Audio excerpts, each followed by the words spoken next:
আসসালামু আলাইকুম। আশা করি সবাই ভালো আছেন। আজকে আমরা কাচ্চি বিরিয়ানি রান্না করব। আর যেভাবে আমি করছি সেভাবে আমি সেই রেসিপিটাই আপনাদের সাথে শেয়ার করব।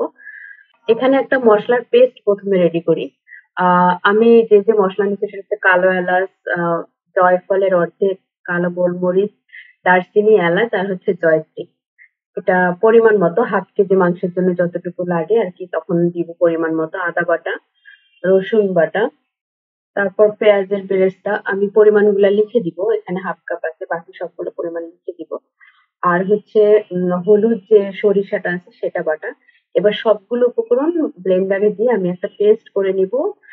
হচ্ছে ২ টেবিল স্পুন দই দিয়ে, টক দই দিয়ে সবগুলো পেস্ট করে নিব। এই পেস্টটা করার কারণ হলো মাংসটা মেরিনেট করার জন্য। তার আগে ২ টা স্টেপ বলে দেই। সেটা হচ্ছে যে মাংসটা কিন্তু আমি ১ ঘন্টা লবণ দিয়ে ভিজিয়ে রাখছিলাম। তারপরে পানি মানে সেঁকে রাখার জন্য আবার পুনরায় ১ ঘন্টা এরকম একটা স্ট্রেইনারে আমি রেখে দিয়েছিলাম। ঠিক একইভাবে চাল ৮০% সেদ্ধ হয়েছে। আমি চালটা নিচ্ছি হচ্ছে বাসমতি চাল।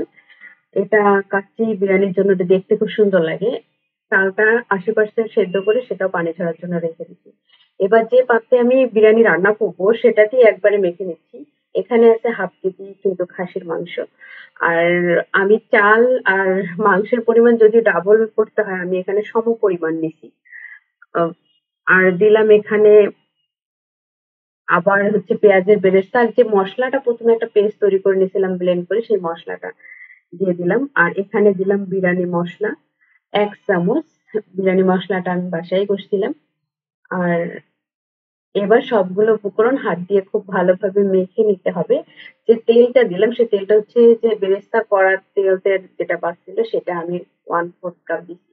দিলাম হচ্ছে গুঁড়া দুধ ১ টেবিল স্পুন। এবার ভালোভাবে মেখে নিতে হবে হাত দিয়ে। মেখে এটা ঘন্টা ২ এক রেখে দিলে ভালো। আমি এতক্ষণ রাখিনি অবশ্য।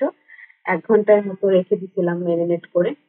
আ হাত দিয়ে ভালোভাবে মেখে নেওয়ার পর ১ ঘন্টা যখন হয়ে গেছে তারপরে আমি পুনরায় এটার উপরে আবার ১ টেবিল স্পুন সয়াবিন তেল, তারপর দিব হচ্ছে পেঁয়াজের বেরেস্তাও দিব। এখন দিলাম গুঁড়া দুধ, পেঁয়াজ বেরেস্তা, ঘি, একদম ফাইনাল স্টেপ। এখন হচ্ছে যে এটা সাজাবো পেঁয়াজ বেরেস্তা দিয়ে। এর উপর আলু আমি তেলে ভেজে রাখছিলাম। আলু বোখারা কয়েকটা ইচ্ছামতো। আহ সেদ্ধ করা চালগুলো উপরে ছিটায় সমান করে দিব। এখন পুনরায় দিয়ে দিলাম হচ্ছে পেঁয়াজের বেরেস্তা, ঘি দিব আরো ২ চামচ।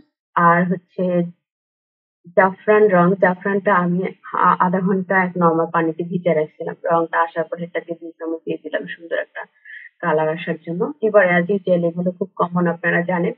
যে পাতিলে উঠাইছিলাম সেটা ১ম থেকেই আমি একটা আ মোটা লোহার কড়াইয়ের উপরে বসায় তাওয়ার উপরে বসায় দিয়েছি। চারপাশে ময়দার মানে ডো দিয়ে যাতে করে কোনোভাবেই বাতাস ঢুকতে না পারে। আর উপরে হচ্ছে কয়লা দিছিলাম যাতে করে উপরে যে চালটা থাকে সেটার তাপটা পেয়ে চালটা ভালো সেদ্ধ হয়। এই হচ্ছে ফাইনাল লুক আমার কাচ্চি বিরিয়ানির।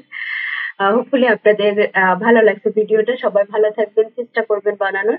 আমি এখানেই চলে যাই। আল্লাহ হাফেজ। আসসালামু আলাইকুম।